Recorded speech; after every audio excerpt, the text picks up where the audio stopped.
bila Ethereum naik, then akan altcoin yang lain semua mula akan naik. Sekarang ni adalah fasa kita buying the rumors. Dia akan ada fasa kita akan mula buying the rumors. Sebab apa? Kita boleh cakap yang kita dah masuk fasa altcoin season lah. Dapat adapt. So far I dapat track Cardano. Okay guys, welcome back to Morning Podcast. Kita breakfast sambil kita sembang dengan anda. Basically kita akan tengok update market semasa. So I will start with Bitcoin. Right now this morning kita bangun pagi, Bitcoin dekat 76,034. 76,000 which is harga yang paling all time high yang tak pernah di achieve sebelum ini. So basically this is a new history has been recorded. Yeah. So in terms of fundamental mungkin bicara kripto boleh ulas sikit lah pasal rate cut semalam, right? So itu pun push that price sikit, tapi push altcoin very very hard. Betul. Apa idea you? Let's go. For now BTC dominance tengah menurun. I mean I tengok on the weekly chart the dominance tengah turun and altcoin semua tengah ambil posisi masing-masing lah, dan paling yang tengah naik sekarang ni Ethereum. So selalunya kalau kita tengok cycle yang lepas kan, orang akan cakap altcoin cycle ni Bitcoin naik, Ethereum naik, large market cap naik, lepas tu medium and also the low market cap lah. So sekarang Bitcoin dah naik dan kita tengah tengok Ethereum tengah naik. So bila Ethereum naik, then akan altcoin yang lain semua mula akan naik. So maksudnya BTC dominant ni baru start semalam. So kita expect hopefully kalau Bitcoin tak pecahkan dia punya resistance sekarang and gerak sideways, banyak altcoin sepatutnya naik lah, sebab based on semalam punya news pasal FOMC is as predicted. Dia tak ada anything yang tiba-tiba increase rate cut lah apalah kan, tak ada. Apa yang dijangka itu yang berlaku. Tak ada model lain lah. Tak ada model lain. Dia macam tak ada kejutan. Tak ada kejutan lah. Bila tak ada kejutan, then market go back to the plan lah, which is pump naik atas lagi. And of course ada beberapa persoalan pasal regarding crypto. Sebab apa? Sekarang ramai akan menagih janji daripada Trump. Yang pertama, adakah Gary Gensler akan dipecat pada hari pertama dia masuk office, which is around Januari. Yang kedua adalah ada developer yang masuk penjara. Ada. What developer? Silk Road punya developer. Oh, why ya? Silk Road tahu kan? Pernah dengar tapi tu apa? So Silk Road ni waktu awal-awal Bitcoin ni zaman 2013. Oh, awal gila. Zaman 2013 ni ada satu developer, dia buat marketplace. Marketplace di mana orang boleh jual beli barang menggunakan Bitcoin. So dia buat marketplace, tetapi macam biasalah bila orang yang masuk dalam platform, mereka akan menentukan macam mana platform tu. So happen to be kebanyakan yang gunakan platform Silk Road ni nak beli dadah, nak beli senjata. So it's an illegal orang kata illegal transaction. Silk Road yang gambar unta kat padang pasir tu ke? Dia punya logo. I tak ingat logo dia. Okay, tak tahu. Tapi nama dia Silk Road lah. Silk Road lah. Okay. So dekat dark web, right? Dark web, dark web, something like that lah kan. So bila any dark web transaction dia buat dekat Bitcoin. So bila benda tu berlaku, US shut down that thing, and sebab dia yang develop marketplace tu, dia masuk penjara. Dia bertanggungjawab kan. Dia bertanggungjawab lah. Tapi orang argue dia hanya buat marketplace. Tapi bila yang benda dalam tu semua is not under him lah, sebab dia open marketplace lah kan. Tapi maybe that time I don't know what he was thinking. Maybe sebab zaman sekarang kan any platform dia kena buat due diligence semua. Those days tak payah. So diorang main open je. Buka je. Sebab benda baru kan. Kau nak buat apa kau buat. Bila dia dah masuk penjara, baru ramai orang start buat due diligence lah, apa semualah. Dia walaupun tak boleh 100% buat because it's on blockchain kan. So dia dah masuk penjara, rasanya dah berapa tahun dah? 8 ke 7 tahun. Dia forever ke ataupun dia akan keluar? So apa yang berlaku, Donald Trump cakap akan bebaskan dia. Wow. Donald Trump tweet, dia kata bila saya masuk office, Ross Ulbricht akan dibebaskan. Walau. So kalau developer dibebaskan kan, lepas tu dia nak buat Bitcoin Strategic Reserve. So sekarang ni adalah fasa orang menagih janji. So this is where kita kena tengok, there would be a time, contoh dia naik kan, Tapi bila orang mula rasa kecewa dengan Trump, kalau dia tak dapat tunaikan janji, then maybe kita akan start bearish balik. Walau. So sekarang ni adalah waktu untuk just orang kata apa, buy the rumors. So sekarang ni adalah fasa kita buying the rumors. Dia akan ada fasa kita akan mula buying the rumors. Sebab apa? Semalam saya tengok pasal Ross Ulbricht ni, dia tak ada apa-apa. Sebab yang Trump janji tu pada bulan Mei, orang retweet balik janji dia, and then orang mula berkempen. So sekarang ni dia akan ada banyak fasa buy the rumors. Until Trump masuk office, then kita tengok. Kalau dia deliver, then okay lah boleh naik. Kalau dia tak deliver, get ready for another Trump correction. start masuk office Januari. Januari. So maksudnya kita ada lebih kurang a month Lebih plus kurang. lah. Tapi A month plus. benda yang for me lah, yang paling akan orang kata skyrocketkan a lot of altcoin. Benda ni I think dia tak affect Bitcoin sangat, tapi dia akan affect altcoin. Gary Gensler kena pecat. So kalau dia deliver that promise, banyak altcoin yang akan naik. Maksudnya yang kita nak Bitcoin dominance jatuh tu, that one. So sekarang ni kita boleh cakap yang kita dah nak masuk fasa altcoin season lah. Nak masuk fasa altcoin season. Akan tetapi be careful with Donald Trump punya statement ke apa-apa. Sebab yang pasti Bitcoin selamat. Sebab Donald Trump menang ke kalah ke, BlackRock tetap membeli Bitcoin. But Bitcoin ni kita tak payah risau. Dia memang on the projection lah untuk naik. Kalau orang kata 1 million, of course lah not this cycle. I mean in 10 years time possible. Sebab apa? Yang tu memang BlackRock dah consider, kalau BlackRock masuk tak ada siapa boleh kacau. Dia own. Yang orang duduk risau sekarang ni adalah altcoin. So for altcoin, this is the thing. Altcoin memang boleh effect with what Donald Trump punya statement lah. Tapi dia cycle quite solid lah because of dominasi untuk Bitcoin itself 60.5%. Naik dah. Dekat top. And sekarang jatuh kat 59 lah. Which is above 54. Yang average pada last cycle dominasi untuk Bitcoin dah 54, 52. Literally dekat area situ. Tapi dah 60.5.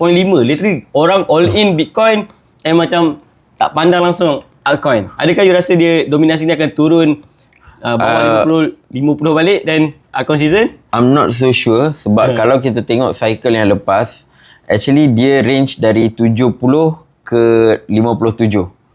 Dominasi untuk Bitcoin. Dominance. Maksudnya dari 2019 tu dia gerak sideways tu sampai 2021 March. Bitcoin dominance memang sideways je. On top then dia gerak sideways dari 70 ke 59. So now what we need to know is when the Bitcoin dominance gonna go sideways. Sebab I don't think so dominance dia pump lepas tu pump jatuh macam tu. So bila dia gerak sideways, that's also altcoin boleh pick up juga. So now kalau lah dia bergerak sideways at this point yang you cakap ni kan, then if altcoin banyak start fly, that's good enough. Dan dia gerak sideways, dia naik, tapi bila dia start turun, itu yang paling padu lah. So basically what is your apa you punya strategi pada fasa macam ni? Let's say kita sekarang dah menang election, right? So kita pun dah tahu kita dah beli sebelum election, right? So after this seperti yang semua orang nak tahu lah kan, sebelum election result keluar, kita semua dah masuk. So right now, kalau you as a crypto investor atau crypto trader, apa yang you buat? I focus on utility sahaja. Sebab meme dia macam dah, orang kata apa, dah fully extended dah. Sebab meme naik, sebab there is no, orang kata apa, sebab tak ada kepastian. Sebab Gary Gensler lah apalah kan. So altcoin yang ada fundamental susah nak gerak. Satu sebab kena bantai dengan VC punya tokenomics yang teruk. Lagi satu Gary Gensler. So memang tak ada ruang. Jadi bila sekarang Donald Trump dah menang and dia macam, yelah, any crypto boleh naik. So of course retail yang masuk, diorang nak pump altcoin yang ada fundamental lah. Jadi meme coin probably dia akan naik juga, tapi don't expect macam meme coin super cycle. So for me, I'll find utility coin yang mesra retail. Cantik. Mesra retail which is Dipin. So that's why dia tengah buat as we are speaking. You makan semua ni kan? I makan. I buat untuk you lah. As we are speaking, I tengah farming airdrop. Basically I also follow Dipin project from Bicara Crypto. Silencio, one of them. Dia Grass the best one. Let's say Grass is the beginning. I will boleh bagi tahu Grass beginning. Sebab allocation kalau I hold until now kan dia dah go to $3 plus, right? So I dapat sekitar 1,200 plus 1,200 maksud sekitar kalau in term of ringgit basically itu dah 5 figures punya airdrop. Yup. Literally, tapi for sure lah I sold half of my position early kan sebab yalah very uncertain kan. Betul. Tapi sekarang ada lebih kurang 25%, 15% je tinggal. I boleh bagi tahu you, Grass ibarat Arbitrum untuk layer 2. Walau weh. Dia start lepas Arbitrum tu kan berduyun-duyun buat kan. Airdrop ni. So Grass dah start kan. So the next deepin is all under Peak Network tu. So that's why I ada post itu kat Facebook kan. Now is the good time farm anything under deepin, just farm je. Sebab apa? Bila Peak Network dah release, bila dia 12 November. Coming soon lah, next week. Wah. Banyak projek-projek akan ni. Tak apa you ni. Oh ni. This is for you. Oi, thank you. So I do. Ambil. Tapi ni tutup dia tau. So ni okay. kalau you nak Alright, banyak thank you. If you need more, ambil je. Oh, okay. So, I will focus more on that lah. Dia ada fundamental yang lain juga. Tapi I tengok Peak Network nak launch minggu depan. Probably akan ada lot of airdrop punya part lah. Dia ada banyak, ada dekat 10 app yang kita boleh buat airdrop. So, you bagi 3 je? Dekat kita punya subscribers. You bagi 3 je? 3 je. Ataupun 2 lah. Ataupun nak bagi 1 pun tak apa. Tak apalah, bagi 3 lah. Bagi 3 lah. Silencio, yang which is I dah bagi tahu dah. Okay. Tenio. Tenio, what lah? Tenio ni dia macam Grass. You install dekat your browser, you run open node. Behind the scene je? Open tapi your laptop kalau boleh jangan tutup. Kalau tak dia disconnect. Okay. So kena biar Fahmi buka je. Biar Fahmi buka je lah. Okay. Lagi satu I would say Dnet ada sebut kan Dnet? Belum. You Dnet. show first. Tenio and Dnet. Dnet pun saya tak pernah buat lagi Yang nombor 2 pun saya tak buat lagi. So dia tulis mungkin after this saya akan start set up lah. Start set up. So airdrop season akan datang balik. Tapi it's not layer 2. Dipin. Ya, Dipin. Satu saya start waktu kita pergi Bali lagi ada cakap dah I memang nak ni dia Dipin. So basically untuk you guys yang tak tahu, last 2 month. Last 2 month. Last 2 month plus lah. Kita orang pergi Bali because ada event crypto. And on that stage, Ashraf memang only focus on memes and juga Dipin saja. They always say Dipin. Yeah. Tapi memang betul lah. Basically, I personally memang tak research sangat. I'm more to technical trade kan. I letih kalau fundamental, I memang akan follow dia je. Apa yang dia buat tu, I rasa dah already the best lah. And personally, saya dah buat banyak duit lah. Banyak duit dengan follow saja. Dia post 1 minute, then next 1 minute I akan post benda yang sama. Literally I follow him je. Okay, sangat-sangat menarik lah. So right now peluang untuk entry possibility lebih banyak dekat altcoin. Tapi suddenly why ada pumping? Kan dia buat ni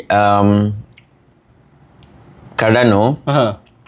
Setiap kali bull run dia pandai buat marketing. Wah. So kalau dulu dia dah go with influencer macam BitBoy, lepas tu at the same time dia buat blockchain update apa semua. Now sebenarnya minggu lepas lagi dia dah bagi tahu yang dia akan jadi layer 2. Wah. Untuk Bitcoin. Apa lah? Dia akan jadi layer 2 untuk Bitcoin. Jadi any development yang dia tengah buat sekarang ni berpindah. Ya lebih kurang macam tu. Walau semua divert untuk fokus jadi layer 2 untuk Bitcoin. Layer 2 untuk Bitcoin. Sebab dia as a layer 1 dia tak boleh nak compete Ethereum, tak boleh nak compete Solana, tak boleh nak compete Sui. Dia sebab developer tak masuk. Jadi bila developer tak masuk, dia memang tahu dia tak boleh compete as a layer 1. So dia go dekat layer 2 Bitcoin. Sebab naratif layer 2 Bitcoin ni masih orang kata apa, masih terbuka untuk siapa-siapa untuk grab the layer 2. Dia tak ada champion lagi. Layer 2 Bitcoin so far adalah few kan nak buat layer 2 stack apa semua. Tapi Cardano punya branding strong. Community dia strong. So kalau dia bawa community dia masuk ke dalam Bitcoin as a layer 2, itu strong. Jadi any development lepas ni yang dia akan sembang kan, dia akan boleh push the price. Sebab dia dah fix dah. Lepas ni kita pergi ni. So sekarang ni Muras banyak layer 1 tukar strategi. Yang mana tukar strategi insya-Allah boleh survive. Yang tak boleh tukar strategi kan, payah. Dia akan Lama-lama hilang. lama-lama hilang. Contoh yes. EOS saya tengok banyak. You tengok TA pun dah nampak dah. Dia tak boleh nak push dah kan. Dah tak larat lah. Tak ada bayar. EOS apa dulu Neo XEM ke? Sorry, yang dia ada buat NEM, semua layer 1 zaman 2017. Cuba tengok sekarang. Dah jauh-jauh lah. Dah jauh dah. Sebab apa? They cannot adapt. Ya. So sekarang ni yang dapat adapt so far I dapat track Cardano, Polkadot. So kalau Cardano jadi layer 2 kan, Polkadot ni dia power peak network. So Dpin, PP network. engine belakang peak network tu adalah Polkadot. So Polkadot pun basically Dpin lah. Polkadot ni Avex sekarang nak fokus on gaming. Ya. Avex gaming. Lagi layer 1 apa, I think this the one lah. If lain-lain I tak ingat dah. So maksudnya boleh start focus on that coin lah. Avex and let's say kalau movement and transaction mereka tu success, might be possibility positive outcome lah. Lebih kepada positive outcome. Betul. Yes. Okay, I think that's all for Morning Breakfast podcast with our legend Legend Ashraf sangat. dekat Dubai pukul 9.45 pagi dekat Dubai. Biasanya kat Malaysia mungkin tambah 4 jam lah. Mungkin pukul 1.43. Okay guys, thank you so much. Jumpa dalam next video. Make sure that you guys subscribe. Bye bye. Thank you. Wah, I got really good. I have a good Tapi I tak pakai mic ah. I pakai. I dah buah.